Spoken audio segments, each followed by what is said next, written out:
So let's look starting at the first verse and welcome everybody. We've got 6 folks in here. Howdy, howdy. Got Marion and Billy and Steve and Teresa and Iris. Welcome, welcome. Hope I haven't missed anybody.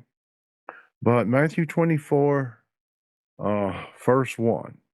And going out, Yahushua went away from the temple or the set apart place. And his disciples or taught ones come and said, pointing out the buildings, and they were in admiration. And here's what's interesting about this historical perspective. Understand that 2 to 3 years before Yeshua is born, Herod the Great starts this temple project. 2 to 3 years before Yeshua is born.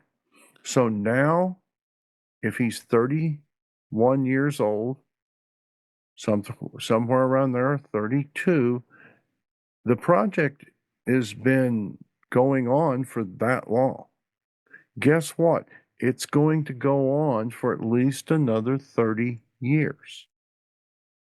The temple doesn't get destroyed till about a year after the project's over. You understand that? Most people don't know. There's about a 60-year period, 65-year period from the start of Herod's construction project till his son inherits the project, and then, his grandson, or forget which of the Herods it was, but we come down to the time where probably a year before the Romans, or a year and a half before the Jewish revolt in 66, or right before the temple finishes. So they're admiring the workmanship, and it was fantastic workmanship. But people said, how did the ancients do this? Well, they didn't do it in 5 years or a month. It took them many years, and they completed the project, 60 years. They had some pretty big rocks to move. They had to fill in all around a huge Mount Moriah. They had to build the retaining wall, part of which is called the Wailing Wall today. And so that's some of the historical backdrop.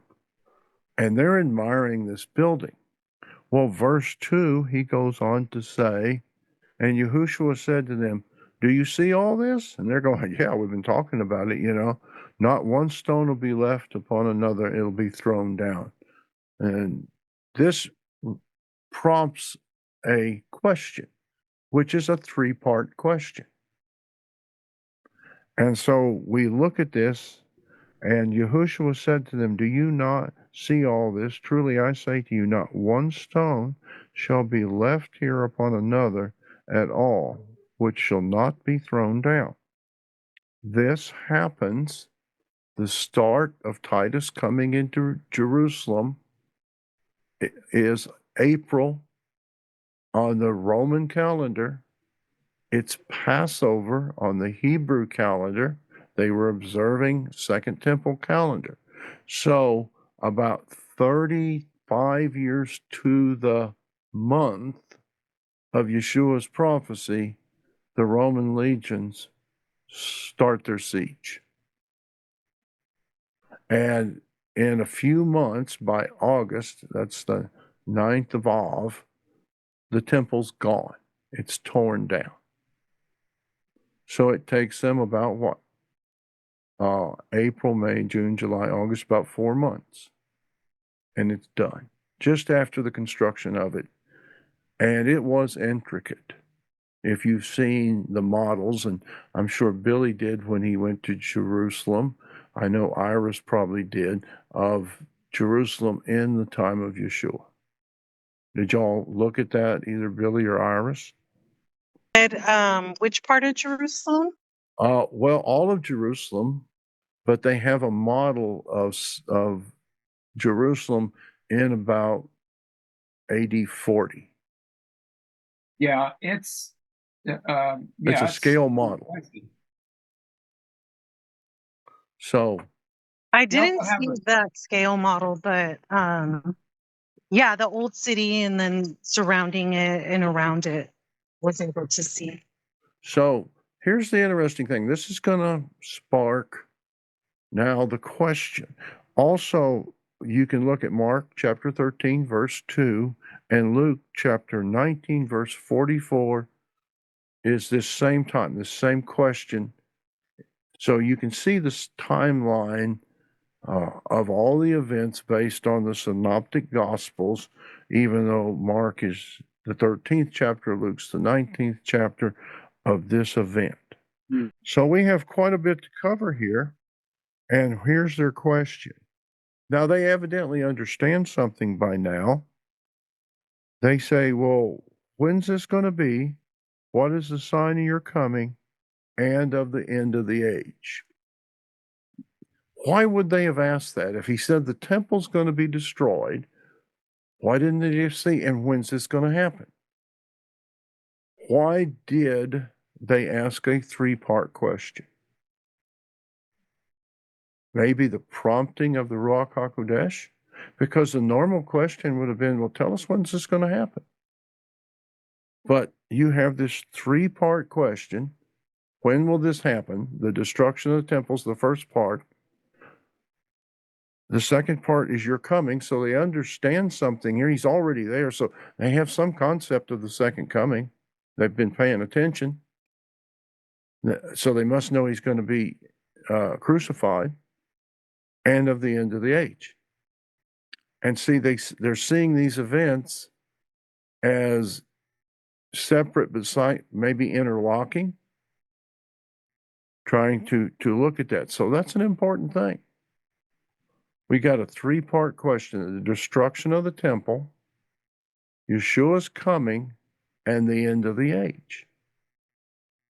So the destruction of the temple happens in 70 of the Common Era, or AD, but the end of the age and the second coming haven't happened yet, unless I missed it.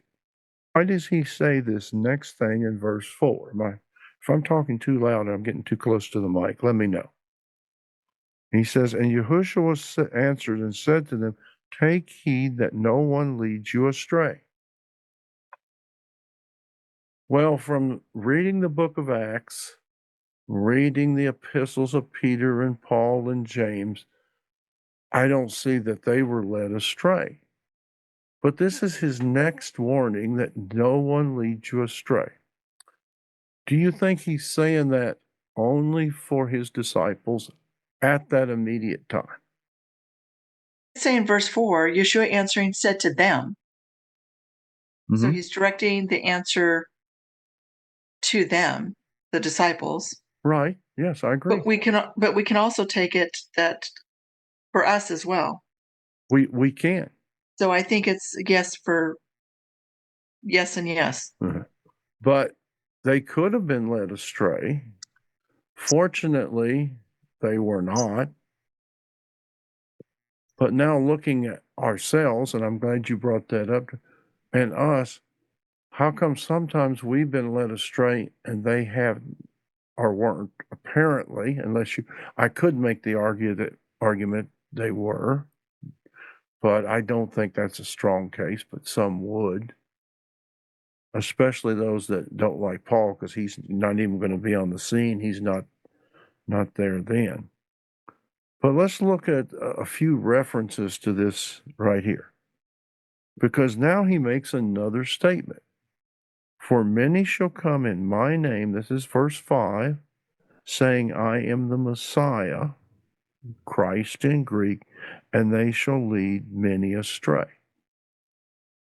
Now, at the resurrection and after that to the end of the apostolic age, I don't know how many people said they were a Messiah or a Savior and led people astray. I can think of a couple. Bar Kokhba revolt, for one, where the rabbis said, oh, this is the Messiah. We didn't miss anything, and thousands of Jews perished in that. But as you go down through the centuries, you've got a lot of people saying they're literally the Messiah, or they're an anointed one. Because remember, Mashiach means anointed one. How many times have I heard, well, that so-and-so pastor or evangelist has the anointing on him. I don't know if anybody's ever heard that. If you spend a little bit of time in Pentecostal or charismatic circles, you would have heard that phraseology. I don't even think they understand what anointing means. Go ahead. So somebody wants to comment. How about the popes? Or the popes, yes, exactly. The Pope is called the Vicar of God, or basically Christ on earth. He's the representative of Christ on earth with all the authority of Christ invested in him. Yes.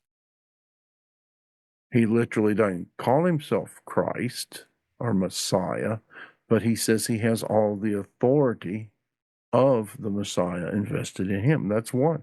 Yeah, Steve. Correct.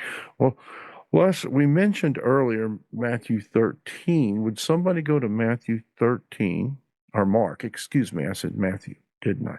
Mark 13 and read me verse 6. And 13:6. Yes, Mark 13. For many shall come in my name, saying, I am he, and they shall lead many astray. Now, that passage doesn't say they'll come saying, I'm the Messiah or the Christ. They'll just say, I am he. Yeshua even said to the Pharisees at one point, I'm he. He said to the Samaritan woman, when she started talking about the Messiah, he goes, I'm he. People say he never claimed to be the Messiah. Well, yes, he did. So we have a lot of people claiming to be saviors, deliverers, political guys that are going to fix everything, religious guys that are going to promise a lot and claim to be anointed. Let's go back and look at some references in the Tanakh, or the Old Testament, on this. Is 2 Chronicles 21:11. Okay? I'm going to see if I can pull something off here. I don't know if I can't pull it off easily in this screen format for y'all to see. Would somebody please look up 2 Chronicles 21:11? Moreover, he made high places in the mountains of Judah and caused the inhabitants of Jerusalem to come to commit harlotry and led Judah astray. Okay. We've been studying Ezekiel 16 and on this right now, right? Well, when we look at 2 Chronicles, who was it? It was the king of Judah that built high places and led people astray. So there's an example of a political leader, a king, leading people away from the Torah, away from the scriptures, to a false religious system. So you have that in politics. For a long time, you had state and church. Steve brought up popes. In the time of the Romans, the church was the state was the church. And that continued in Europe for centuries, even after the Roman Empire fell. That state and religion were the same thing. It might have been the Anglican Church in England, or the Dutch Reformed Church in the Netherlands, or some other thing, but they had their state churches, and usually the king was in charge of the religious institution as well as the state. It's not till you get to America and this idea that religion and politics need to be separated. In fact, today, there's no concept of the separation of politics and religion in the Islamic world. It doesn't exist. That's why they want the caliphate back, because the caliph, the great leader of Islam, is both a political and a religious leader. Well, this is nothing strange to paganism, nor is it strange to Scripture, because in Scripture you have the prophet, the priest, the king, the three messiahs, or the three offices that are anointed. And many times, at least in Israel, there is some difference. Kings can't walk anytime into the tabernacle and do anything they want, but they hold a special office. David's the closest one to ever doing that, was actually being considered a priest.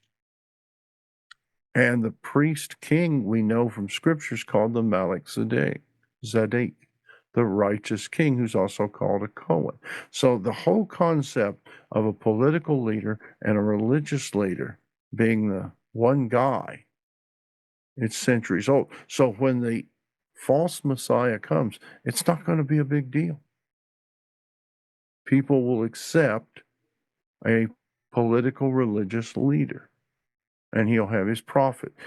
Pharaoh had his prophets. Moses had his prophet. Aaron was actually Moses's prophet, and Moses is called Elohim.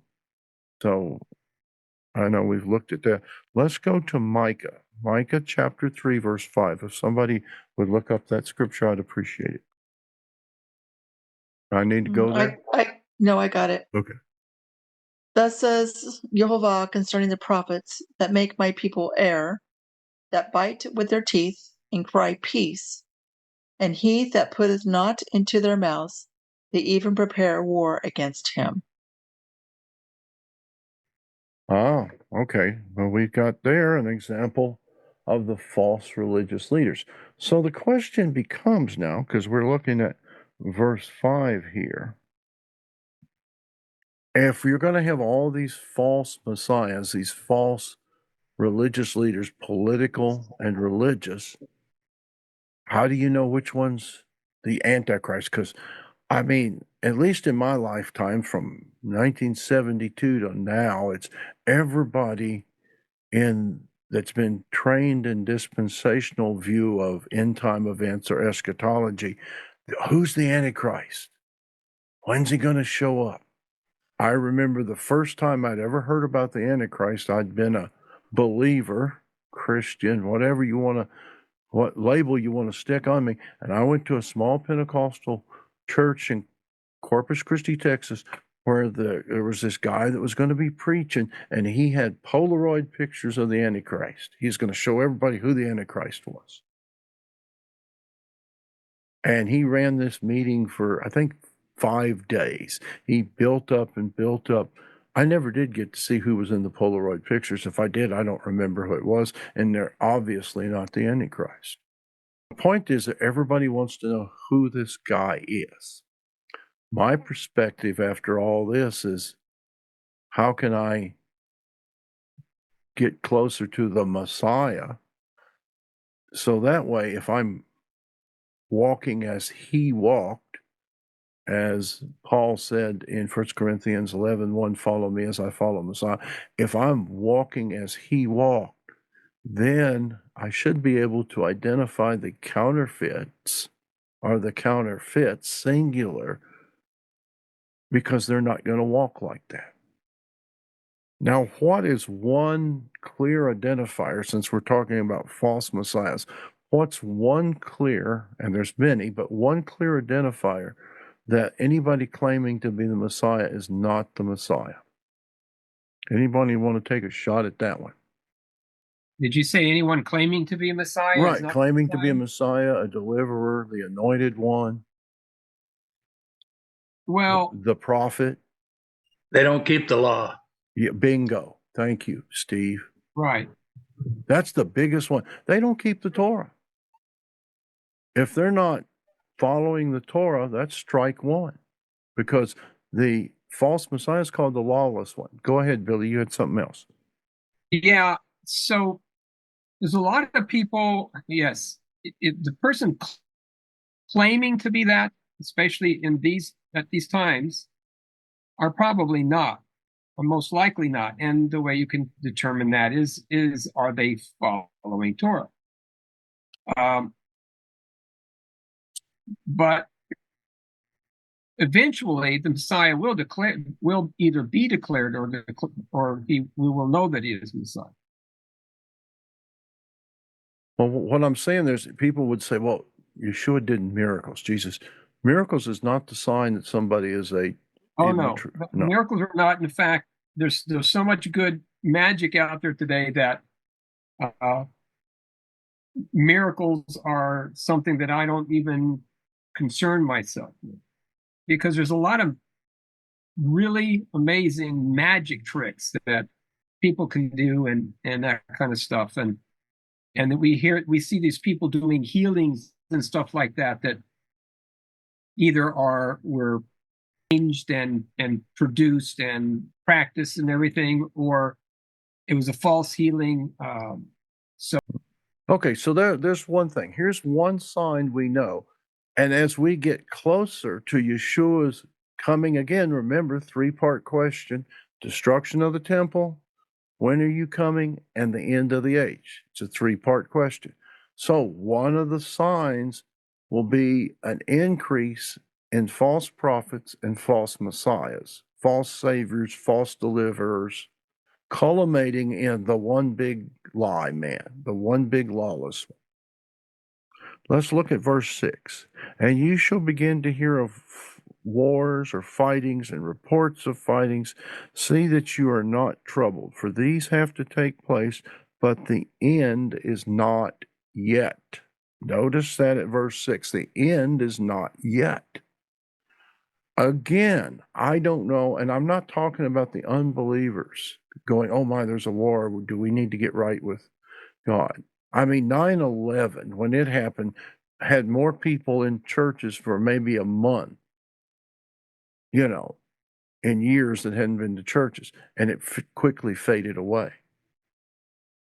But there's been all of these wars. Is this the end time war? I don't know how many times I hear people, whether they're Hebrew roots, Messianic, Sabbath keeping people, or Sunday keepers.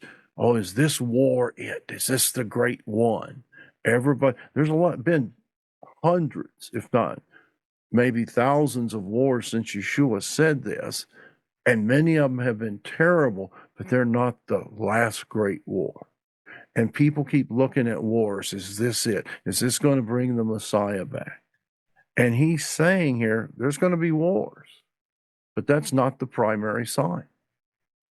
Don't look for the one big war. In fact, if we look at, World War I, the Jehovah Witness and a couple of other Christian groups at the time said that this is the end time battle. That's it. Before that, 1844, we have the Millerite movement, which said, oh, Jesus is coming back in 1844. Well, there's no, the Civil War was building up, but it wouldn't happen for another 20 years. But when you get down to World War I, it's pretty bad. It's the worst war. It's an unusual history there, considering how the war even happened, if you consider that the King of England and the Kaiser of Germany were blood relatives. In fact, the King of England and the Kaiser of Germany, prior to the start of World War I, were both honorary field marshals in each one's respective army. Did anybody know that? You get that. The Kaiser, I think it was Wilhelm, and George the First or whatever, Elizabeth's granddaddy, Elizabeth II's both were field marshals in each, and yet they couldn't reel in and stop the war. It's like they were drug into the war unwittingly over a minor assassination in the Austro-Hungarian Empire. Because there's one thing that the British royal family did to try to keep peace in Europe, especially after the defeat of Napoleon, is all these royals of Europe were intermarried. World War I was the biggest family feud in history that other people died for their ruler. Russia, Germany, England, a lot of these countries, the royalty was all intermarried.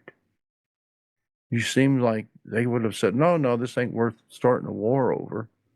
Just send a small bunch of troops over to help out that situation. But boy, it escalated. It snowballed. And then, of course, we have World War II. People saw in the rise of Hitler the Antichrist back in the late 30s and early 40s. Surely this is it. And so we've had that on and on. So wars in and of themselves aren't the sign.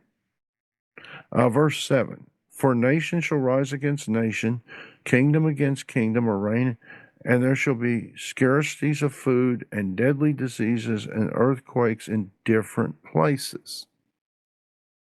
Those, though they're bad, are not necessarily the sign.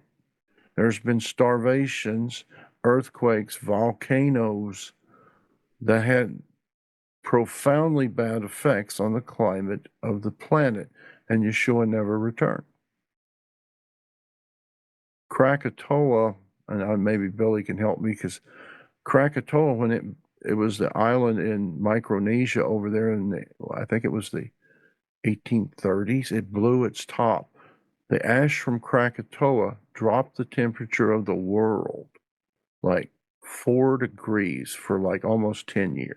There were crop Yeah, failures. it was amazing. Right. And yet that wasn't the end of the world.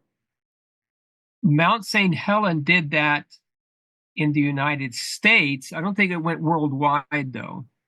In many parts of the United States, it clouded out or sort of blocked out a lot of the sun. So, people look at, well, there's famines, there's wars, surely this is the end. And there was an end for a lot of people, but not the whole world. So let's move on. Now we got an important key verse in this prophecy. Remember, it's a 3-part prophecy. So the destruction of the temple, when are you coming, and the end of the age. Up to a certain point, he's dealt with the destruction of the temple, though he just kind of mentions it and moves into the false messiahs, wars of rumors of wars, and famines. But in verse 8, and all these are the beginning of birth pains. This is a key here. If they're just the beginnings, boy, this is the longest labor. Ladies, you wouldn't want to labor this long, because I know you can tell me how bad it is if you've ever had a child. But we've had all of these things, and the birth hasn't happened. So let's look at the birth. Billy, would you read Isaiah 66, verses 8 and 9? Shall I bring to birth and not give delivery? Says Yehovah. Shall I, who give delivery, restrain birth? Said your Elohim. Okay, he's talking about an event there. Chapter 66 of Yeshayahu is end times. But there's a certain time for that he's going to bring to delivery. Let's go. Somebody else can read Jeremiah 22, verse 13 or 23. I think 22, 23. Excuse me. Jeremiah 22, 23. I have it if somebody else doesn't. Go ahead. Okay. I got it. You who dwell in Lebanon, being nested in the cedars, how you shall groan when pangs come upon you, like the pains of a woman giving birth. Oh, okay. There. Now remember, in our Ezekiel study, the top of the cedars, or the king of Jerusalem, was cut off. So here's this imagery in Jeremiah talking about birth pains. Is he talking about the Babylonian captivity or something yet future? You find this interesting. But here's the key part of this.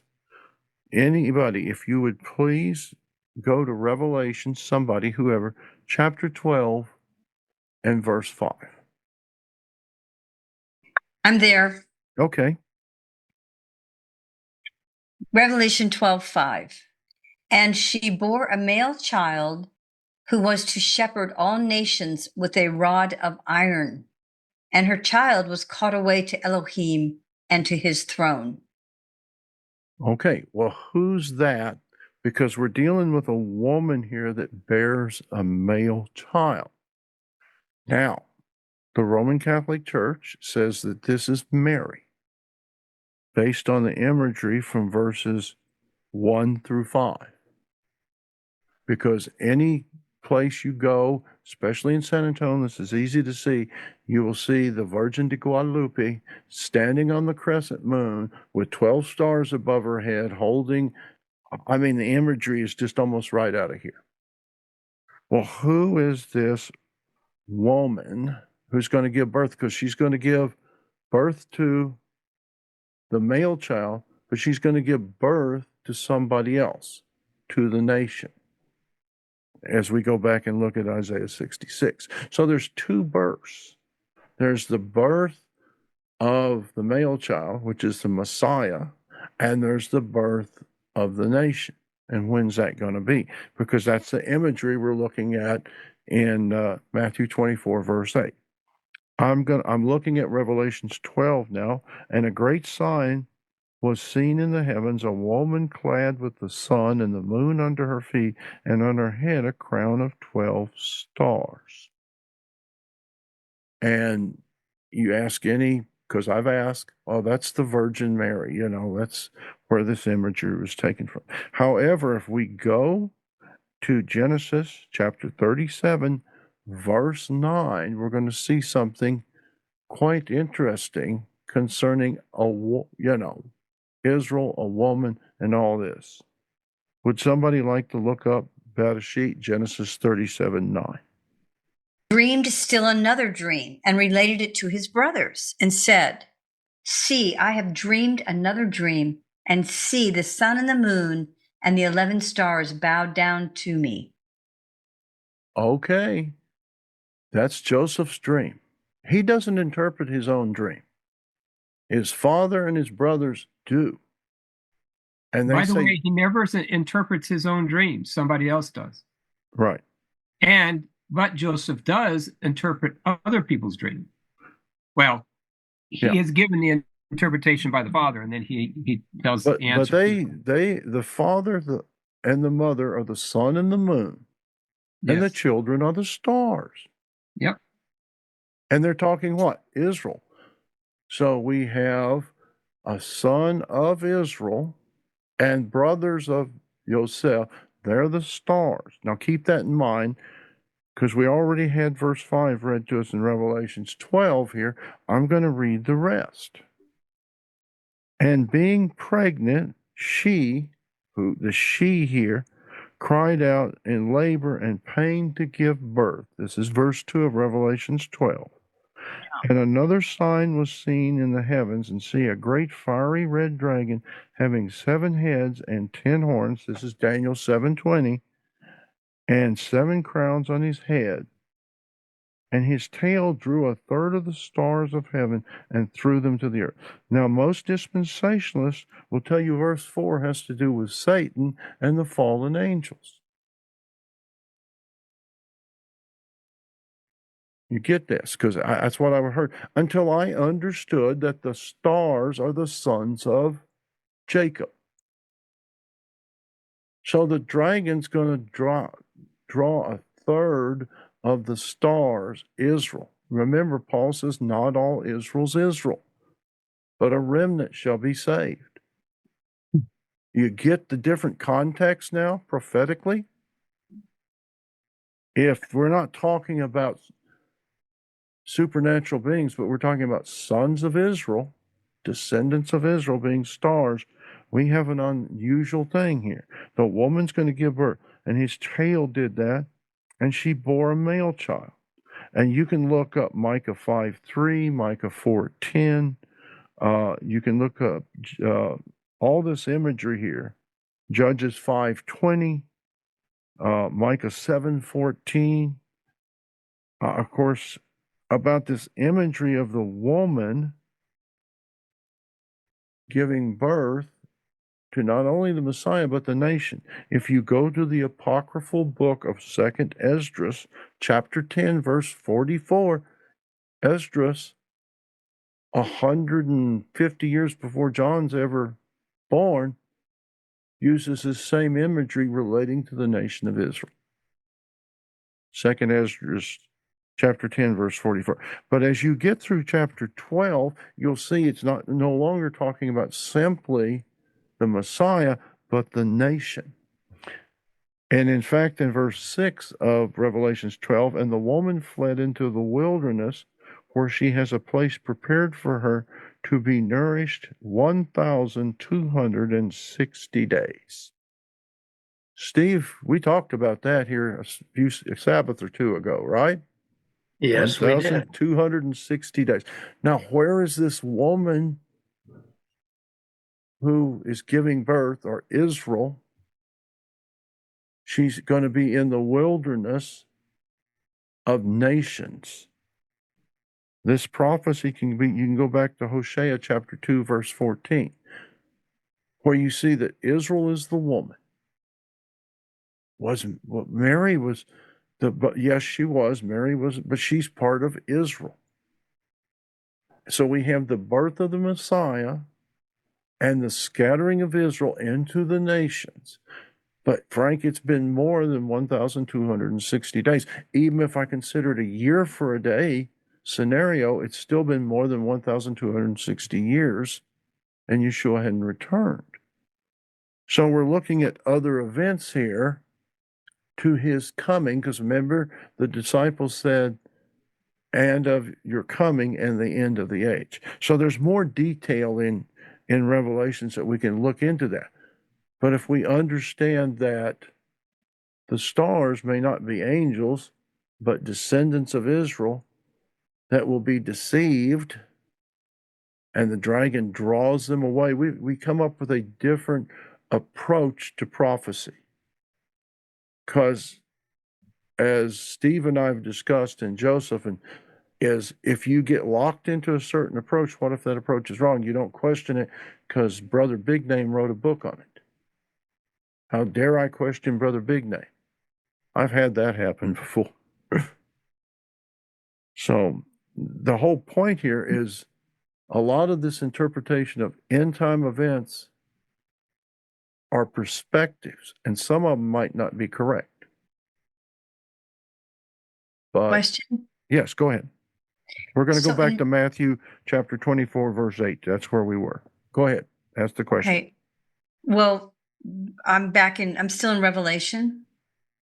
Okay. And in 12:1, Mm-hmm. at the beginning of that chapter, and it says, a great sign was seen in heaven, a woman clad with the sun, with the moon under her feet, and on her head a crown of 12 stars. Okay. So you're saying those 12 stars represent the 12 tribes? Yes, exactly what I'm saying. Okay. And then in my version that I'm reading, when it said that she went into the wilderness, it says where she has a place prepared by Elohim. Right. Okay. All right. Just clarifying. Thank you. By the way, there's a free astronomical program called Stellarium. If you take Stellarium and you go back to, I don't know if it's 4 BC, before the Common Era, if you go back to about early October, 4 BCE, you will see the constellation Virgo with the crescent moon at her feet and 12 stars over her head rising above Israel. Who was the guy that was born in 4 BC? Because it was talking about the birth of the Messiah in the first part of chapter 12. So those are the signs in heaven. Now we can, with computers, extrapolate the moving of the zodiac constellations at any given time, at any given point on the earth. And it's interesting that when you take Stellarium and run it back, you get this astronomical sign of the Virgin with the crescent moon under her feet. So, kind of try that sometime. All right, we stopped at verse 8. We're gonna kind of chug on here. And verse 9, then they shall deliver you up to affliction and kill you, and you shall be hated for all nations for my name's sake. Well, the big persecution started under Nero about 65, 70 years after this. And it hadn't stopped. So when we're talking about people being delivered up and killed, are we only talking about people in a tribulation period, Or are we talking about what tribulation for any given group of believers throughout the centuries? Because the Romans from 70 AD all the way to Constantine in 312 through the Edict of Milan stops the persecution of Christians. How many centuries is that? Too easy. If you've never read Fox's Book of Martyrs, I suggest, and it's free, you can get it with eSword or you can buy it. It's quite a read. In fact, just here 3 weeks or a month ago, in the Congo, we had 70 Christians executed by Muslims, burned alive in a church, or shot or something. So you have this persecution. There's an ongoing thing of persecution. They shall deliver you up for my name's sake. So it's not a one-time event. You're looking for this. We have a continuation of persecution. Sometimes it gets worse. Sometimes it settles down throughout the centuries. Verse 10, and then many shall stumble, and they shall deliver up one another, and shall hate one another. And many false prophets shall rise up and lead many astray. Well, we can look back in the past and we can see stuff like this happening. And then we can see false prophets today. We can see people that were delivering up believers to the Romans. We can see people that were delivering up Bible believers in other countries at other times because you weren't part of the official church. I mean, so it's not just one event. We have a continuational series of events that are going to culminate in one grand point in time. And we're looking at these stages here. So, Frank, is it your opinion, because these are the beginning of the birth pains, that we should start, even though this has been going on through time, that this will start to increase as time gets closer? Well, yes. It'll be more frequent. More frequent. When you had labor pains, was there a change in duration and intensity as the baby was getting ready to enter the birth canal? Absolutely. Yeah, absolutely. Yeah. So, yes, there will be increased as you get closer to the event. That's why the Most High uses the delivery concept, because it's not going to stay, the evil isn't going to stay level. It's going to increase. And as it increases, the attacks, all the bad stuff coming to those who believe in the God of Abraham, Isaac, and Jacob, and especially those who follow his law, are going to be increased attacking, increased, I forget the words.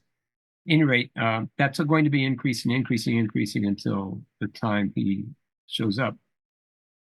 However, what we don't know is when all of this really gets started. I mean, I assume it got started when the Messiah was taken up. Well, that's kind of what I've been saying. But go ahead. Yeah, I mean that's my assumption. Others think it's later on, but I think we're really pretty late in the delivery stage. Well, the problem is that in the delivery stage, it slowly creeps up, and then all of a sudden it's really bad. Right. All of a sudden, go ahead, boom. Frank, sorry. Well, we stopped at verse 11. I want to read down to verse 14 because this is going to be an important clue.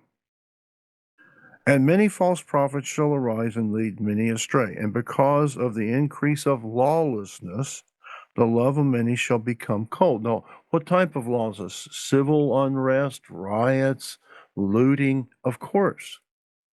I have a contention or an opinion that when Christianity, in whatever flavor, starts preaching anti-Torah, what's going to be the effect in the society if the Most High did away with these laws? I mean, you've just handed a carte blanche to everybody that's looking for any excuse to disobey the law. Wait. Did you say when they start to teach against the law? Yeah.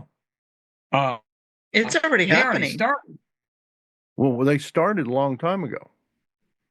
Yeah, a long time ago. So there's I would entertain the idea that it's getting worse and worse and worse. I mean, oh yes, because if we look at, especially in our nation and the type of stuff that our kids are coming up with, and I know every generation has had their messed up stuff. But in my daughter Catherine's generation, most of them can't communicate. They have some kind of language, something. I don't know what the heck it is. But most of her friends and most of the kids I've talked to at her time period, her age group, are whack. I mean, the conversation is, what the heck are you saying? And I don't know what caused that. Your educational dollars at work. And technology. Right. And technology. And technology. Technology's got a lot to do with it. I would agree with that 100%. Technology's got a lot, especially computers and constant text messaging. Text messaging, but also the virtual realities. Well, in their virtual realities, when they fold themselves into this virtual reality and stay there hours upon hours upon hours, then they pick up the language, if you will, of that. And the languages they don't make any sense. Well, that's why she brought up texting, because you don't type out full sentences. You use emojis and shorthand, a form of shorthand. So you can type faster. I've seen a kid holding the phone with two thumbs that were typing faster than I could imagine. I've seen guys on Morse code that were that fast. My boss was telling me last week that he read an article that younger folks that grew up with technology, they're having to go to school or take classes to learn how to communicate over the phone. So they're given assignments on how to talk to somebody at a library, or if you're making an appointment for the doctor. Yeah. Well, that just reinforced your point, Billy. Thank you. Yeah. I mean, oh my gosh. Not to mention the games that they have. Yep. Those are bizarre. Little ones. I have to ask her 4 or 5 times what she's actually trying to figure out what she's saying. It takes at least 4 repeats before I get it. Now, I'll grant you, I'm having a hard time hearing people these days. But when I'm hearing her and the way she's talking, she's not making sentences. She's not making sentences that go along with the other sentence that came before. And it's How old is she? She is 22. 22. But she came into this world with a bit of a learning problem. Our COVID stuff and all of the off-campus learning over computers and stuff made it that much worse. It's really bad. And then you have people, not just children, but people in general, who cannot be wrong. You understand what I'm saying? There are groups of people that truly, they're never wrong. somehow everyone else is always wrong. They're absolutely perfect. Yeah, I haven't run into this. A lot of them sit over in the liberal camp, but well, only amongst the wannabe prophets. But yeah, there's a lot of people that have a high opinion of their opinion. In the religious world too. So let me pick up here. So verse 12, because of the increase in lawlessness, the love of many shall grow cold or become cold. This is paranoia, fear of, that this is a bad side effect of these things. I can give you examples in history because it's popped up before. The French Revolution was one time, 240 years ago, 250, whatever it was, just to mention. And at other times, because of the chaos and the lawlessness that ensued in the French society. But let's look at something here. Verse 13 of chapter 24. But he who shall endure to the end shall be saved. Now, Revelation says, he who overcomes. My contention is endure and overcome. It's the same concept. Now, the question is, does save there mean you don't get thrown into the lake of fire, or does save mean you won't die and you'll be translated? Because remember, if we go over to Thessalonians, Paul says, in talking about the coming of Messiah, it says that the dead will be raised first, and then we which are alive and remain shall be caught up in the air, or translated. That's your rapture, but it's at the second coming. It's not, 7 years before it. But here's a key. Verse 13. And the good news or the gospel of the reign or the kingdom shall be proclaimed in all the world as a witness to all nations, and then shall the end come.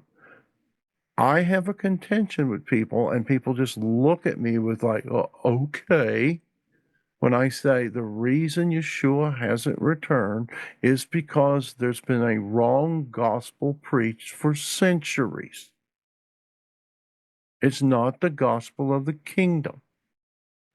In fact, I had this conversation with Brother Joseph Cantrell recently about somebody he was talking to who wanted to contend, and they were deadly serious. And I've heard it before, but Joseph had never heard it. It caught him by surprise that we're to follow the gospel of Paul today and not the gospel of Jesus. The gospel of Jesus is for the Jew, but the gospel of Paul is for the Gentile. And they were stone cold serious about it. And Joseph was shocked because he says, isn't there just one gospel? I said, you've been hiding under a rock too long over there in Beeville. I said, no, there's this belief system that there's the gospel of Paul and there's the gospel of Jesus, and they're different gospels. If that's the case, the book needs to be thrown in the trash. Well, there's thousands upon thousands, Billy, of Christians that believe this because they've been taught this by these knucklehead preachers that believe it. Now, not all pastors believe it. I've heard of one Christian pastor, he's Sunday keeper, he doesn't believe it, but it's out there all over the place. No? Okay. Well, let's look at this when we talk about the gospel of the kingdom. Hey, Frank? Yes, go ahead. Frank, real quick. So is the Paul thing, is that coming from the Christian church or is that coming from Hebrew roots people? Well, when you say the Christian church, you got to ask which one. It's mainly, okay. Go ahead. No, go ahead.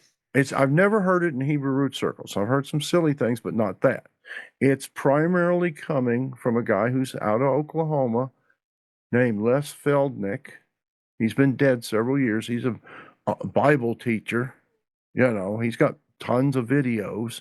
He taught it, and certain Baptists are teaching it. Independent Fundamental Baptists. There's a whole group within that group that's teaching it. Okay. Okay, got it. Okay, thank you. Yeah. But in fact, the most extreme of this doctrine is you don't need to read the Gospels. All you need to do is read the letters of Paul. Anything before Paul is irrelevant. I guess that would include the Most High. I mean, throw away the book of Acts. I mean, and people say this stuff with a straight face from a pulpit. And I'm going, oh man. Acts chapter 1, verse 6.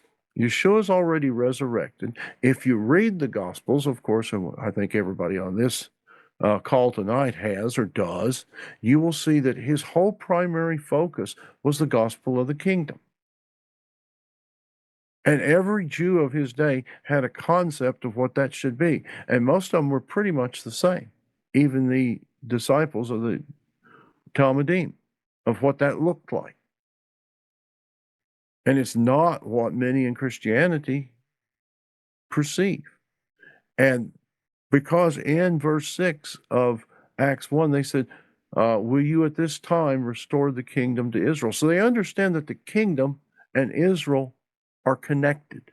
You can't have the kingdom without Israel. You can't have Israel in its fullness without the kingdom. They get it. But after the apostolic age, it doesn't take long till we're,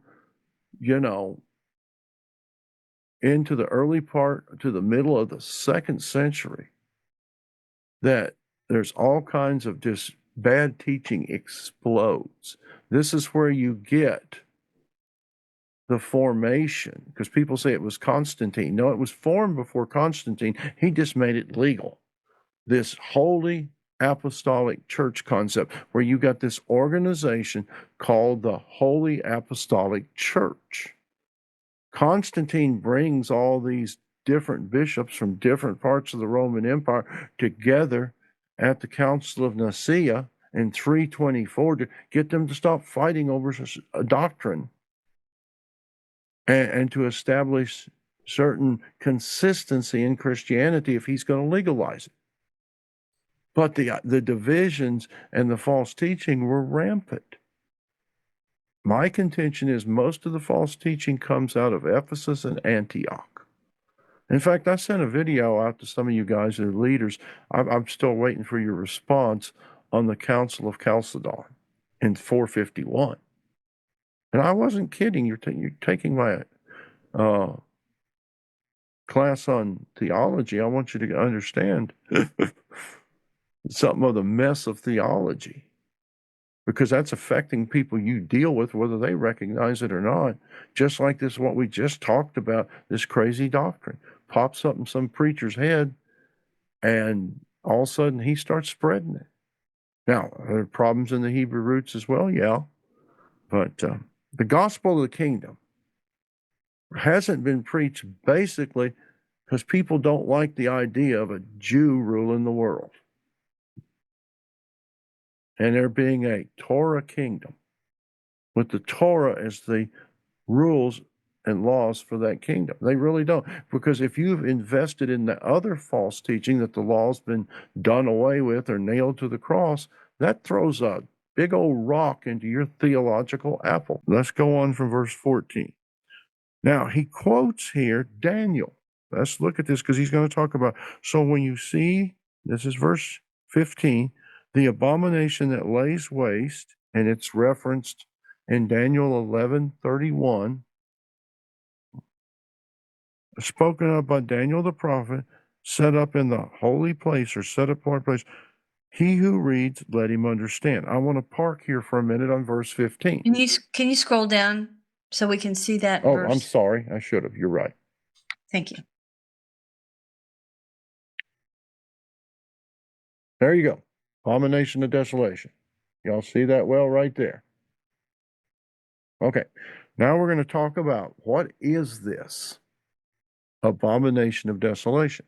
Because if you read Jewish commentaries, our Christian commentaries, many of them will say that Antiochus IV called Epiphanes. By the way, never use the title Epiphanes around me.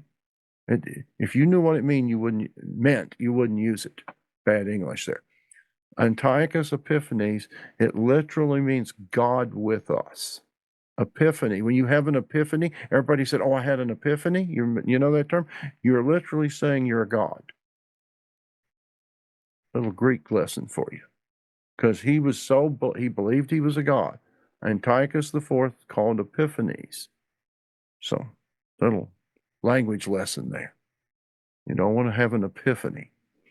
That would be the worst form of idolatry. But they say, I'm getting back a little more serious here, but yeah, that's what it means. They say that when he sacrificed a pig on the altar and set up a statue in the temple, which set off the Hasmonean revolt or the time of the Maccabees, that was the abomination of desolation. If that was, then Yeshua's wrong, and we all need to pack this up tonight and go home. Y'all packing up yet? You ready? You think Well, you should? I'm already home. Yeah.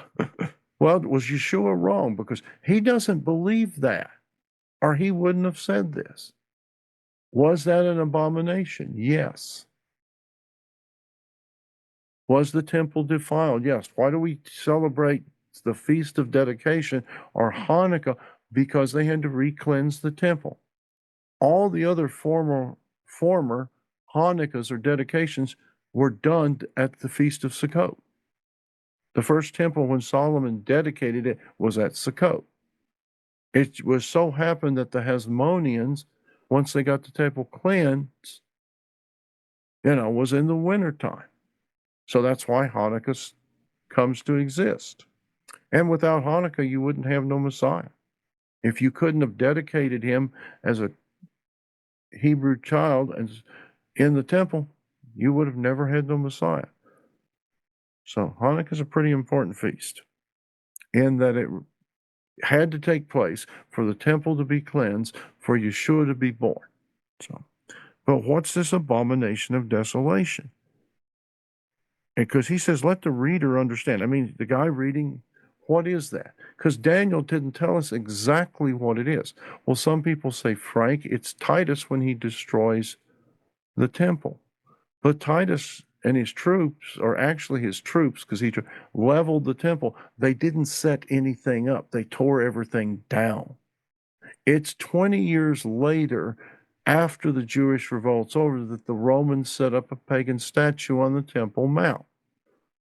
I'm of the firm opinion that the abomination of desolation is very similar to what Nebuchadnezzar does in Daniel chapter 3. Because if you go back to Daniel chapters 2 and 3, in chapter 2, Nebuchadnezzar has this vision of this great image. Any pagan knows what an image is. You don't have to explain it to him. He sees this huge idol that looks like a man that's made of gold, silver, brass, and iron of clay. He doesn't know what it means. Daniel gives him the interpretation. What does the next thing that Nebuchadnezzar, who is the world ruler of that day, who has carried off the Hebrews to Babylon, he builds a huge golden idol and says, when you hear the country rock band playing and the jazz musicians playing and the punk rock music, and we have this big music festival out in the desert called Burning Man, you're to bow down to the image. They're doing that today out in Nevada. It's called Burning Man in the wintertime. So if you don't know about Burning Man, I won't tell you. But that, in my opinion, is what's going to happen, is an image of some type of the false Messiah is going to be set up somewhere on Mount Moriah. And that image being set up will cause the daily offering to cease.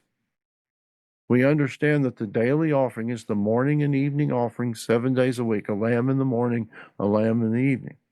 So you would have to have the bronze altar cleansed. You would have to have the Levitical priesthood cleansed in order for a sacrifice to start for something to stop it. So, what would be able to cleanse the bronze altar in the priesthood? The ashes of the red heifer. Guess what's over in Jerusalem today? Red heifers. Never been before for years. And they've got about one more year before they're not heifers anymore. So think about that. Not saying it's it. It could pass. The time could pass and they have to wait for another red heifer. But verse 15, that's I see. If somebody else sees the abomination different, for instance, I've been told there's some that believe that Constantine came into the church and he was the image of the beast and corrupted the church. And that's the abomination of desolation. In fact, I know some sacred name guys that hold that position. I disagree with that because I believe the church had already been corrupted. By the time Constantine shows up, he just makes it legal. But, not everybody holds my opinion, obviously. So we go on in verse 16. Then let those who are in Yehuda flee to the mountains. Now, people will say this is what the believers did. If you're of the opinion called preterism, which believes that all the prophecies relating to Daniel's 70th week and Daniel 9 was all finished by 70 AD. Preterists don't believe in a coming tribulation or coming one-person Antichrist. They believe all of that was finished in relation to the scattering of the Jews by 70 AD. That's the preterist view of, so to them there's no abomination of desolation. So you've got a lot of different views on prophecy that people have. But I want to just look at the text and kind of see what the text says. And my opinion is there's some type of image, but because Revelation says that the false prophet will cause an image to speak. You got to have an image. Now, whether it's a holographic image or it's an actual physical touch-it idol is irrelevant to me. I know it could be one of Elon Musk's robots that reaches consciousness and says, I'm God. In fact, there's some of the AI that's already doing that. Anybody got any comments there? None? Okay, let's see what time we got. I got to move on. We got a lot to cover in this chapter. Okay, in relationship to verse 16, would somebody please read Ezekiel chapter 8, verse 5 for me? And then we're going to read on and touch on some of these other signs. I hope you're getting something out of this. If you have any questions, let me know. If you think I'm crazy, let me know.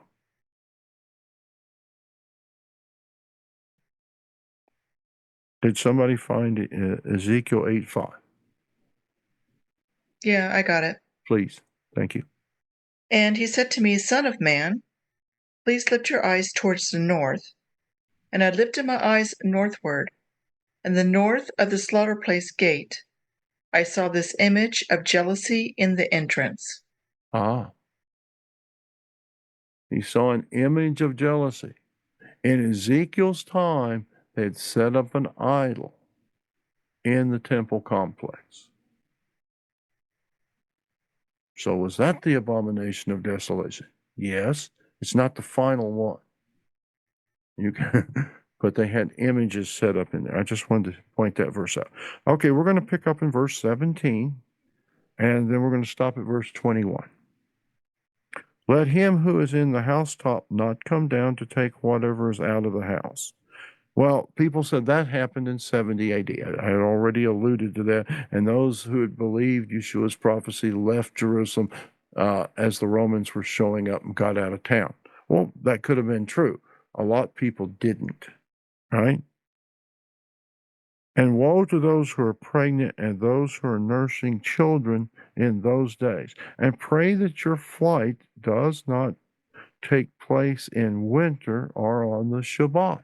That's an important phrase.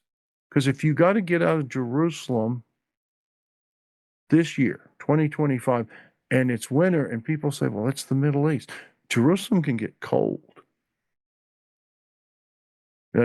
There's been snow in Jerusalem. And if you have to head toward the Golan Heights, that's the mountains, it gets even colder.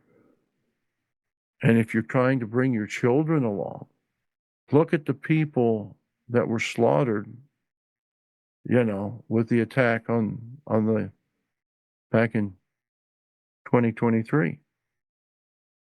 Their families, they couldn't get out of the harm's way quick enough, right? And this will probably happen during the winter or on the Sabbath. Yeah, and the Sabbath, the Orthodox people are not going to want to move. Really, they won't move. They won't move. Then he will die. Interestingly, though, in Judaism, that's good, because in the time of the Maccabees, I'll go back then, there was a lot of Jews say it's the Sabbath, we can't fight. And after they got slaughtered, they had a revelation to change that belief system. And they started to fight, But there's probably some that won't. They'll be slaughtered. So if we have a time to get out of Jerusalem. Now, when you want to look at what's happening in Jerusalem, you got to consider some verses in Zechariah. And for the sake of time, we're not going to actually read those. But it talks about when his feet touch the Mount of Olives and it cleaves in true, there's going to be a valley created. And those people who are holed up in Jerusalem will flee to that valley. So, since I personally believe that will be at some future point during the 7th month, either Yom Teruah, it won't be in winter. Let's go on verse 21. For there shall be great distress, or some translations say tribulation, such as has not been since the beginning of the world until this time, no, nor ever shall be. Now let's understand who's this tribulation, because there's two tribulations here. There's Jacob's trouble, and there's the tribulation for the unbelievers. They're different. It's happening at the same time. For instance, Jeremiah 30, verse 7 is called the time of Jacob's trouble. But it doesn't tell you how long it is. Steve already knows I did a teaching there where I proved that there's no proof for a 7-year tribulation. Because I'd been asked that question, can you show us where it's at in the Bible or if it's not in the Bible? And my whole big deal is if it's not in Scripture, I don't want to add to it. And there's nothing that says there's a 7-year tribulation in the entire Bible. In fact, Revelations tells us there's about a 3.5-year tribulation. And that's backed up by Daniel. So that's Jeremiah chapter 30, verse 7. So let's look at a couple of other verses as we're sitting at verse 21. Would somebody read Daniel chapter 12, verse 1? Chapter 12, verse 1, please. Now at that time, Michael shall stand up, the great head who is standing over the sons of your people, and there shall be a time of distress, such as never was since there was a nation until that time. And at that time, your people shall be delivered, every one who is found written in the book. So there's that time of Jacob's trouble, time of distress, right? So Daniel mentions it, Daniel 12:1, the messenger, Jeremiah chapter 30, verse 7, and here in this passage, Matthew 24, Yeshua mentions it, verse 21. So there's the time of Jacob's trouble, but Jeremiah says he'll be saved out of it. Daniel says those written in the book of life will be saved out of it. There's a false belief, and Billy can verify this if y'all never heard it, that in Judaism, all Jews, even if they totally don't believe, if they're a Jew, they're going to be saved in spite of themselves. They can be an atheist Jew, a Buddhist Jew, but they're all going to be in the kingdom. Billy, am I correct in that assessment? Did you fall asleep on me, Billy? Maybe he stepped away. Okay, but there's that all Jews will get to go into the kingdom. Doesn't say that. I agree with you, Frank, on that. Yeah, okay.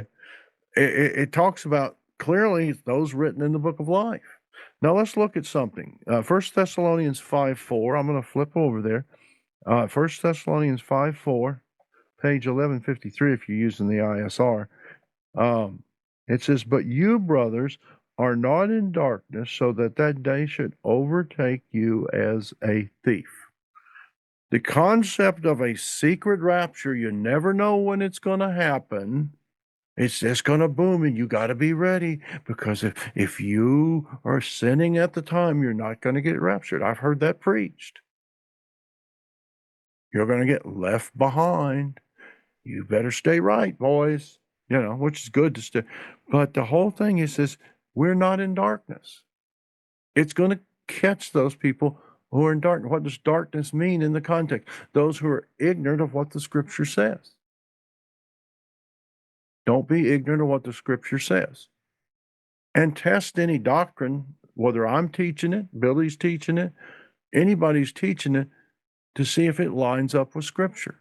Well, Frank, that's work. Yeah, that's work, all right. It takes some time, especially with end-time interpretation. And understand, I could be wrong, but I'm not intentionally misleading you.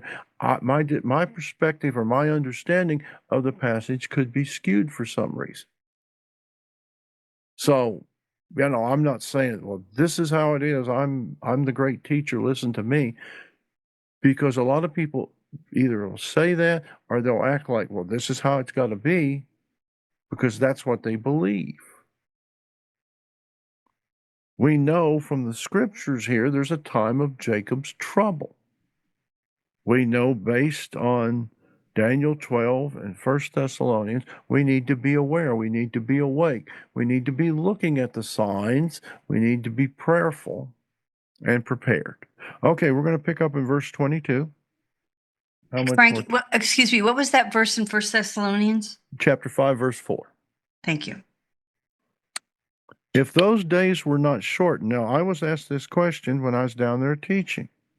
If those days were not shortened, no flesh would be saved. Now, we're not talking about going to heaven here. We're talking about not dying.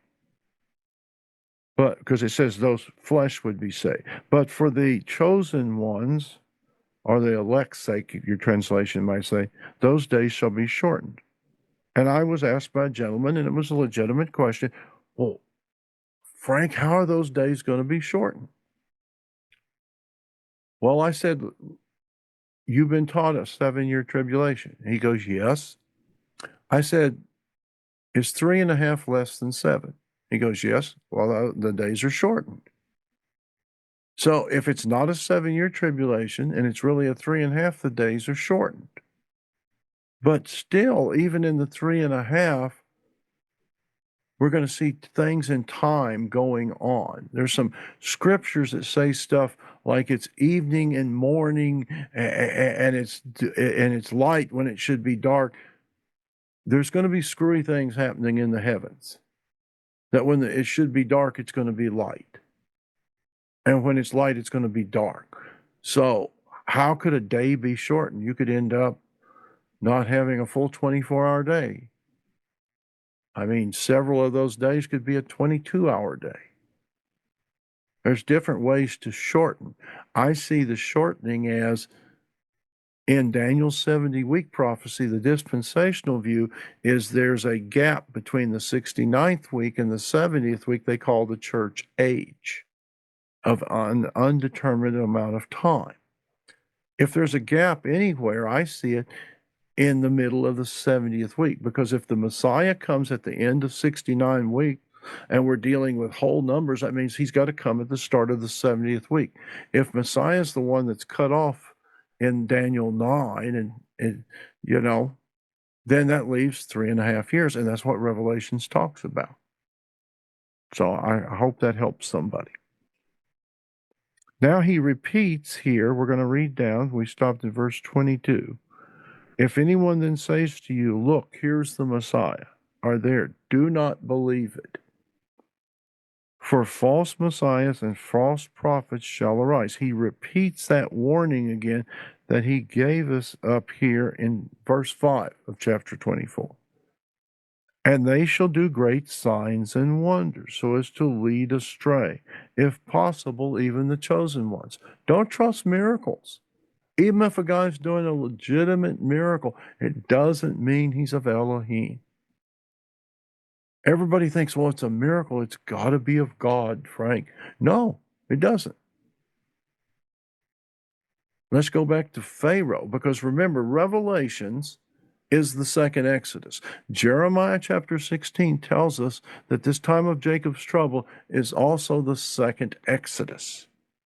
And every plague that happened in Egypt on a national scale happens internationally during the time of Revelations. Why? Because Israel, that's been scattered into the nations, into the wilderness of nations, is all over the world. And Israel's got to be brought back from many nations. So the plagues strike not just one nation like Egypt, but the whole world.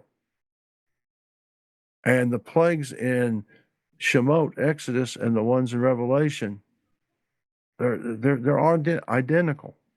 You have hail, you have fire, you have water turning to blood. All of this stuff is transpiring. So the whole thing is, don't be caught up in some miracle worker. Now, here's the whole thing. Pay attention. If we were raptured, you wouldn't need to worry about that, would you? Because you wouldn't be here to see the miracle worker. And that's what dispensationalism teaches. You don't got to worry about that. You're going to be out of here. That's just for the Jew.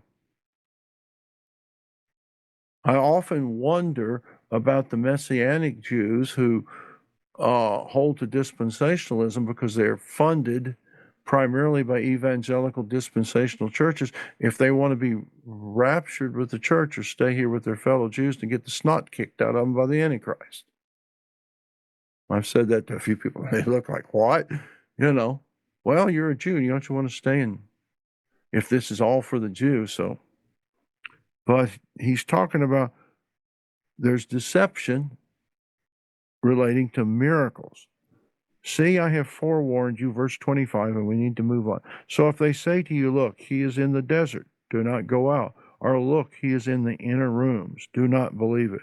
For as the lightning comes from the east and shines to the west, so shall the coming of the Son of Adam be.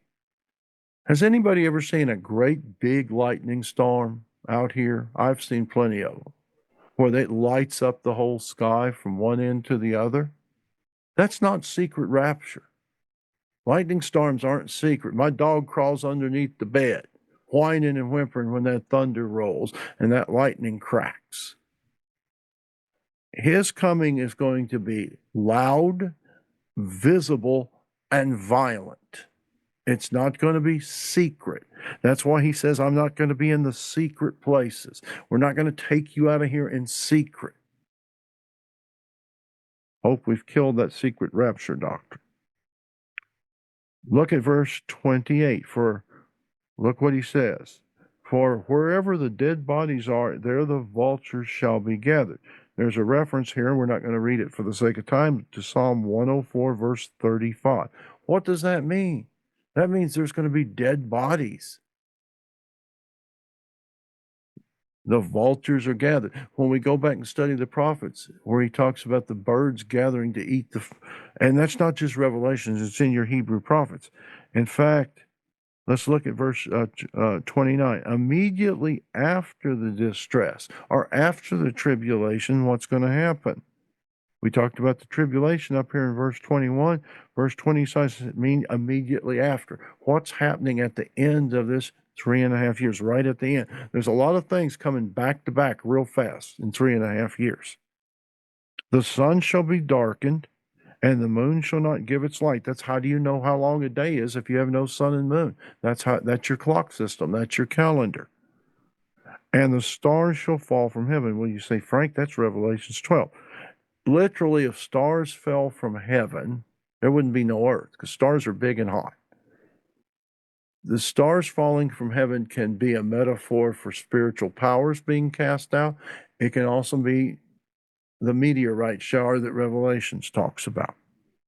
So that's Isaiah 13:10, Isaiah 24:23, and Joel 2:10, and there's a lot of scriptures that relates to that. I'm looking at the time here. We got about 30 more minutes. And so he covers Joel, he covers Jeremiah here, and the powers of the heaven shall be shaken. That's the powers of the heaven. What's that? That's the spiritual forces in the heavenly realm that are going to be engaging in that combat with Yeshua and Michael mentioned a few verses up. They're going to be cast out of their dimensional realm, the atmosphere of the earth and the heavens, to the earth for punishment and judgment. And that's Haggai chapter 2, verse 6 to verse 21 in that passage. So you can look at all of that prophet. Haggai 2, 6 to 21. And then shall this, go ahead. So don't forget to scroll up. We can't see anything.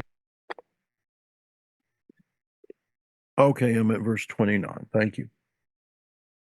I wish this thing would auto scroll. That'd be neat. I gotta figure out how to make that work. There you go, verse 29. Look at all the references we got here. 29, 30, 31, Isaiah 13, 10, Isaiah 24, 23, Ezekiel 32, Joel 2:10, Joel 2:31, Joel 3:15, Haggai 2:6, Haggai 2:21. Also see Amos 5:20, 8:9. You see, when we look at Revelations and we look at Matthew 24, we've got to go back to the Hebrew prophets. They tell us this. It's just Yeshua concentrates all this in a few verses. John, the Revelator, concentrates it in a few chapters. But it's all through the prophets. And then shall the sign of the Son of Adam appear in the heavens, and all the tribes of the earth mourn. This is Zechariah. And my little thing up there where everybody's sitting, I'm looking at, blocks the rest of Zechariah. So let's look down here and let's see if I can see that. Because that's Zechariah chapter 12, verses 10 to 14. Okay? And all the tribes of the earth mourn. Zechariah 12, 10 to 14. And they shall see the Son of Adam coming on the clouds. That's Daniel 7:13 of heaven with power and great glory, which also relates to Revelations 14:14. So is his coming the sign? But he says they shall see the sign of the Son of Man in heaven. Now, we were talking about Constantine earlier, weren't we? Constantine, prior to the Battle of Melvin Bridge, supposedly had a vision where he was told to tell his troops, his legions, to put on their shields a certain sign. That sign is, I never can say it, so I'm not even going to try to butcher the Greek, but basically it looks like a P over an X. It's a Greek letter. And that was the sign they were going to conquer under. So what's the sign that everybody's going to see in the heavens? Anybody want to take a shot at that one? Because he doesn't tell us that, but it should be identifiable to us. Is it just him coming? Is that the sign? That's a big enough one. Or just a minute, an hour, a day before he actually shows up? Is something else going to appear in the heavens? Some type of undisputable sign. He and all of his hosts are coming. Right. Well, that's what I'm saying. If you're seeing him gathering in the, can you imagine? Again, I have to use my science fiction metaphor. Whether you have seen Star Wars or Babylon 5 or Star Trek, a lot of times, for instance, when an enemy fleet shows up around a planet, they don't come up slowly. They pop into existence because they're in hyperspace, which is a dimension outside of space and time. And when they drop out of hyperspace, it's like they're not there. And 1 second later, there's 10,000 war cruisers surrounding your planet. I believe a similar situation is going to occur, that when this large army from the heavens and those he catches up and resurrects in the sky, it's going to be this huge army sitting on the edge of the atmosphere of the earth, which is going to be pretty visible to anybody with a regular pair of binoculars, or maybe the naked eye, depending. So that could be the one thing. Then we got, look, verse 31 of chapter 24. And he shall send his messengers, or angels, with a great sound of a trumpet. Isaiah 27:13 is the reference there. Let me scroll up a little bit. Right. Let me just interject something about all those people. Yeah. Because I was reading in Joshua today when they had a battle, and he said he picked 30,000 men to go to battle. Mm-hmm. I mean, the picture of that back then, I mean, you look at the population, that was a lot of people. Right. Do you look at 30,000 people standing in front of you, coming after you, you might be a little worried. Yes. Well, look at this. Let me give you to add to what you're saying. Yeshua said when he was hanging on the stake, I could call 10,000. How many legions of angels, right? What did he say? 10 legions? I forget. I'd have to go. But an average Roman legion was 6,000 men. Okay. Let's say 10 legions of angels. So 10 times 6,000, right? Somebody can tell me, do the math. I don't do math in my head. That's why I own a calculator. It's a whole bunch, right, of these angels. Never mind resurrected saints. They'll be there too. Now think about this. These angels, if you go back into your Tanakh or your Old Testament, Jerusalem is surrounded by the Assyrian army. There's 152,000. You were saying 30,000 is a lot. The Assyrians brought 152,000, according to the text, trained troops to take Judea. Hezekiah is up on the wall. Jerusalem is just, they're beside themselves. And what happens? He sends one angel.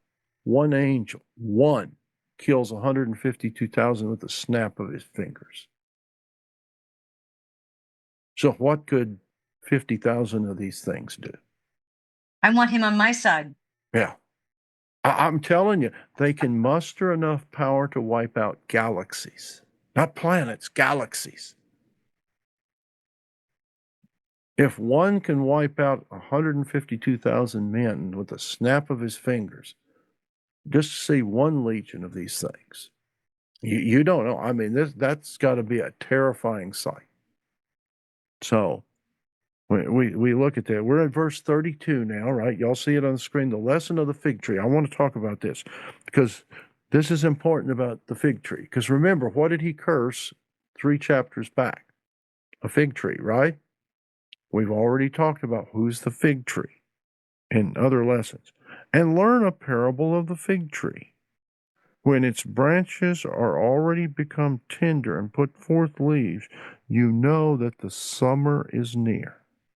Now, I do want somebody to look these verses up because this is important to this point. We're at verse 32. Habakkuk chapter 3, verse 17. Habakkuk. That's a song there, the Song of Messiah, by the way, if you didn't know that. Though the fig tree does not blossom and there is no fruit on the vine, the yield of the olive has failed, and the fields brought forth no food. The flock has been cut off from the fold, and there is no herd in the stalls. Okay. If you read Habakkuk 3, it's the Song of Messiah. Revelations tells us that those that are delivered, the overcomers, will sing the Song of Moses and the Song of the Lamb. I contend that the Song of Moses mentioned in Revelations is the Song of Moses in chapter 32 of Deuteronomy or Devarim, and that the Song of Messiah is chapter 3 of Habakkuk. Because they're both prophetic songs. Because if you read it in Hebrew, if you were to look at it in Hebrew, it's not arranged like the regular Hebrew. It's arranged like a song, something you would sing or a poetry in style. So let's look at Hosea, the prophet Hosea, chapter 9, verse 10.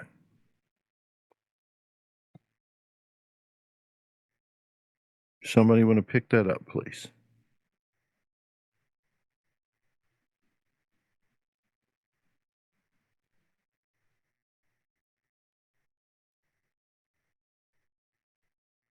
Anyone got that? Okay, let me flip over there then.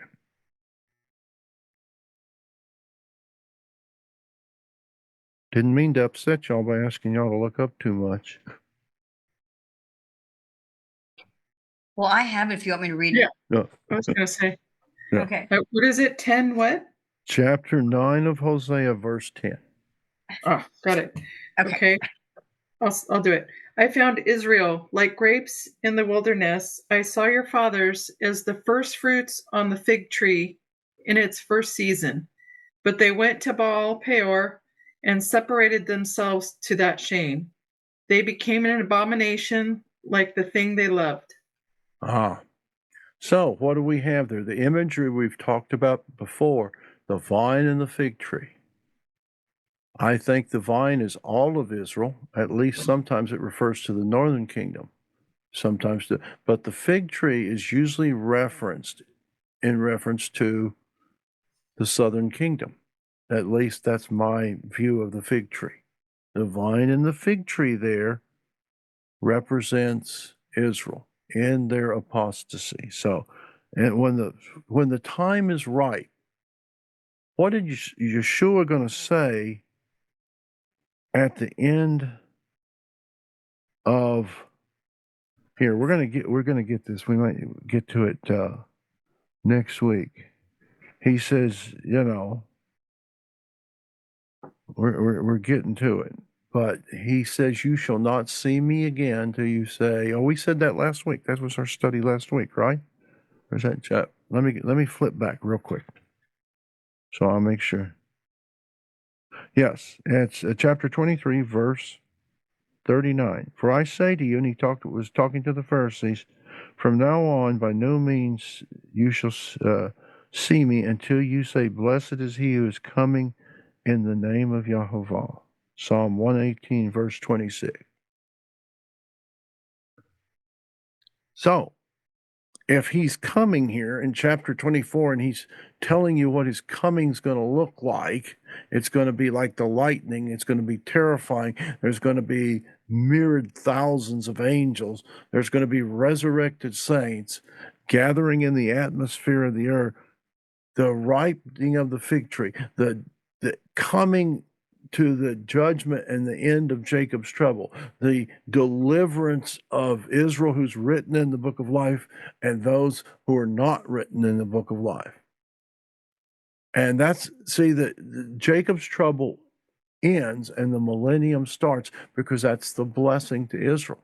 Other people are going to be participating in that blessing when we study the millennium, but it's primarily to Israel. David will be resurrected and ruling under Messiah in the millennium. Oh, the 12 apostles will be judges of the 12 tribes. You'll have a totally different new government. You will have the Ezekiel temple set up. People will they will be coming to the feast or else when we read Zechariah. There's not going to be a Sunday morning Easter service anymore. Right? Yeah, and there's going to be a new Passover according to Jeremiah 16. So there'll be a different Passover celebrated in a different way during the millennium because of all Israel's been brought back out of the nations, and the tribes will get their land allotments.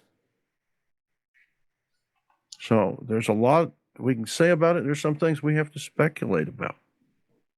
Okay, so back here to verse 33. I'm going to scroll up a little bit.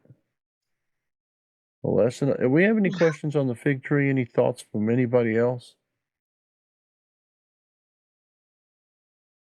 So remember, when the fig tree blossoms, we're going to read down to verse 35.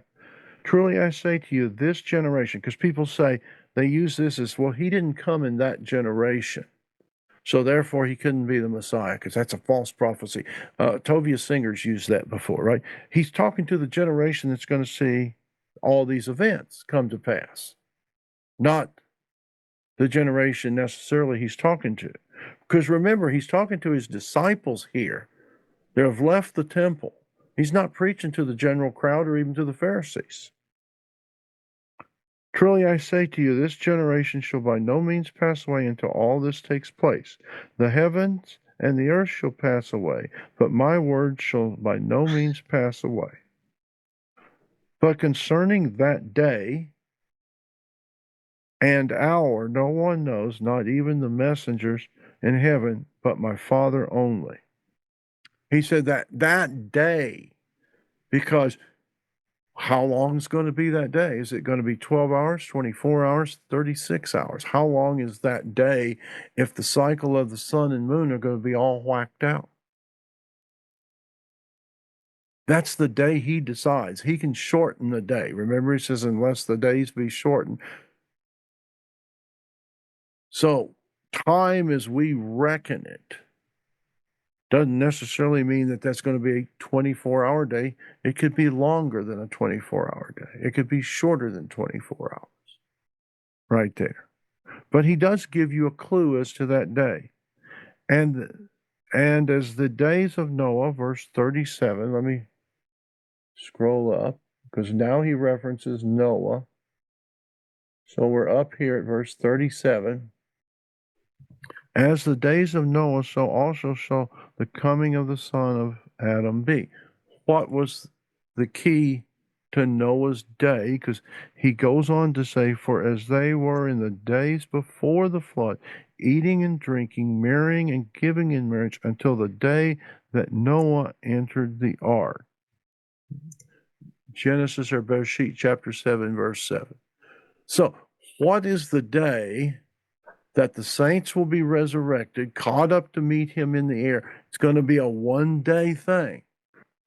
When the door of the ark closed, anybody that was not in the ark drowned. All those caught up in the air, everything on the earth, all hell's breaking loose. Now, will there be mortal people saved? Because I know some people say, well, everybody will be killed. You'll either be one of the martyred saints of the 144,000. But yet the prophets tell us there'll be mortal beings left alive because people will repopulate the earth. So not everybody takes the mark of the beast. Not everybody dies, and not everybody's caught up to be with Yeshua. You're going to have supernatural beings, messengers. You're going to have resurrected saints in resurrected bodies, and you're going to have mortals all existing on the same planet. That's going to be a different world, folks. That will be different. How will they all get along? Right? For I guess because Yeshua is in charge. Yeah. Until the day that, in other words, he entered the ark, Noah. So we know that. And they did not know until the flood came and took them all away. So also shall the coming of the Son of Adam be. Remember when we read 1 Thessalonians 5:4. Don't let that day overtake you as a thief. It's going to overtake other people because they're going to say, oh, he ain't coming back. Nothing's going to happen. Everything's good. Or he's already here. Why would Jesus come back when we've got his representative, the vicar of Christ on earth? We don't need Jesus to come back. He can stay up there and just send messages down. So who knows the different interpretations and false teachings of this? So we got about 10 more minutes. Also, now look at this, verse 40. So we're going to roll up to verse 40 here. There's verse 40. Right there, I'll put my cursor right by the end of verse 40. Then 2 shall be in the field. Now, if we're talking about a pre-trib rapture, because people use this verse, this happens at the end of the tribulation. Remember, verse 28 says after the distress, after the tribulation, right? So if this is in chronological order, verse 28 happens, the tribulation's over, then 2 shall be in the field, the one taken, the other left. There's a reference I have here to Luke 17 again. So what is this one taken and one left? This is not the rapture. In fact, you don't want to be in this rapture if you believe that, because look what it says. 2 women shall be grinding at the mill, the one taken and one left. Watch therefore, for you do not know what hour the master is coming. And know this, that if the master of the house had known what hour the thief would come, he would not have watched and not allowed the house to be broken into. So, who's the thief? Who's the master of the house? Here's a play going on here. Remember, Yeshua said back in chapter 23, your house is left to you desolate. You won't see me again until you say, blessed is he who comes in the name of Jehovah. Who's running the house? As far as Israel's concerned, who's running the house? Anybody want to venture an answer? The rabbis. The rabbis run Judaism. They control the house of faith. It's called Judaism. Yes, there's political governments in Israel, but a lot of the rules and stuff going on in Israel are controlled by the ultra-Orthodox. The ultra-Orthodox, I'll say it right, not mumble it. So what are we looking at here? Because remember, he says, where the vultures are gathered, you don't want to be there. I want somebody to look up something, because we've already talked about 1 Thessalonians 5:4. Would somebody look up Revelations chapter 16, verse 15, and read it, please? Did somebody find it? 15, 16? 16:15, I'm sorry. Okay, 15. Chapter 16, verse 15 Okay. of Revelations. Behold, I am coming as a thief. Blessed is he who watches and keeps his garments, lest he walk naked and they see his shame. Okay. He said in 1 Thessalonians 5:4 that day shouldn't overtake you as a thief. Who's he giving this whole explanation to? The Talmudim, the disciples. This is not to the general crowds at the temple. This is not to the Pharisees. This is now going to be recorded by Matthew as he puts his letter together, as he interviews Peter and other disciples, and they're going to relate all this stuff, and he's going to write it down. This is to the disciples. It's to the disciples of the disciples of the disciples. You want to keep your garment. You don't want to be caught by surprise. 1 Thessalonians 5:4, Revelation 16:15. If he's coming and the unbelievers are not aware or they don't believe, they're caught with their proverbial pants down. You don't want to be that person. So the rest of it, as we end this study on Matthew, because we have about 4 minutes or 3 minutes left, we understand that we want to have our eyes open, have our understanding to the scripture open. So we want to pray, read the scriptures, ask Father to show us. Sometimes he shows us by a revelation of the Spirit. Sometimes he shows us through somebody teaching something. But let's go on. So verse 43, and know this, that if the master of the house had known what hour the thief would come, he would have watched and not allowed the house to be broken into. Because of this, be ready too, for the Son of Adam is coming at an hour when you do not expect it. Well, wait a minute. I thought we shouldn't be like the unbeliever, that we should know the time. But see, that's the warning. The unbeliever is going to be caught unaware. We should not be caught unaware. Verse 45, and we're down here. Let me scroll up to verse 45 now. At the top of okay, there's verse 45, right? Who then is a trustworthy and wise servant, whom his master set over his household, to give them food in season? Blessed is that servant whom his master, having come, shall find so doing. If you were raptured to heaven, You wouldn't have to worry about the tribulation, would you? You wouldn't have to endure. You wouldn't have to overcome. You wouldn't have to be preaching the gospel of the kingdom to people who don't want his kingdom. But somebody might. We need to keep on in the work he assigned. If the good news of the kingdom has not been preached by Christianity for whatever reason for centuries, what do we need to do? Preach that. He's coming. He's the king. The rules are going to be the Torah. He hasn't done away with it, folks. Tell Uncle Bobby and Aunt Sally and everybody, I'm sorry, your pastor's saying you're good. You're going to be zipped out of here. Don't be fooled. Don't be hornswoggled. But verse 48, but if the evil servant, that means we could start out good and something could happen. Says in his heart or spirit, remember we've talked about the heart and the spirit in Hebrew are the same thing. My master is delaying his coming. That's been a long time. Where's he going to, right? And begins to beat his fellow servants and to eat and drink with drunkards.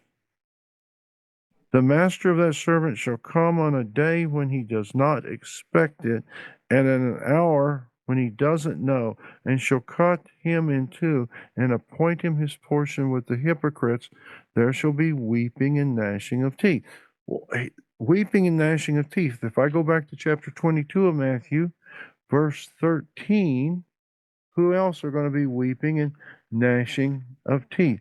22:13, it says, then the sovereign said to the servants, bind him hand and foot, and take him and throw him out into outer darkness. There shall be weeping and gnashing of teeth. Right? Many are called, few, but few chosen. You could have the call, but Revelation says you got to be an overcomer. Matthew 24 says you've got to endure. Frank, that sounds hard. Yeah, I don't like it neither, but it's what the scripture says. We got to keep on keeping on in this walk. But I'm the only one in my family. Half my family thinks I'm deceived. Oh, that Frank and that Billy guy just got your mind all twisted up. You got to get out of that cult, Well, you're ultimately responsible for your own decision. What does his word say? Because when it's all said and done, it's not what Frank or Billy says, it's what does his word say? Any comments or questions? And I think we're